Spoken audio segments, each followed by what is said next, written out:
Nagpatugtog nga pala dito si Master na board ata. Pero change natin ng speed ng video kasi baka makapirate tayo. Baka ma-terminate rin tong video natin tulad ng kantang Selos ni Shaira. Di ko alam bakit ba nakakaganto.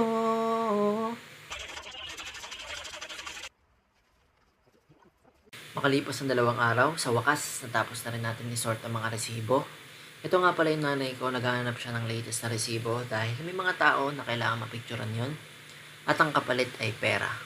Dagdag kita rin yon, kaya hanap na rin kayo ng mga ganong tao. Ito ang mga resibo na nagsisimula. Ang unang letra ng supplier ay A to K. Sunod ay L to R. Last ay S to Z. Salamat sa pagsama mga kanegosyo. Sana may panibago tayong natutunan. Alam nyo na ang gagawin. Hanggang sa susunod nating pagkikita. Paalam!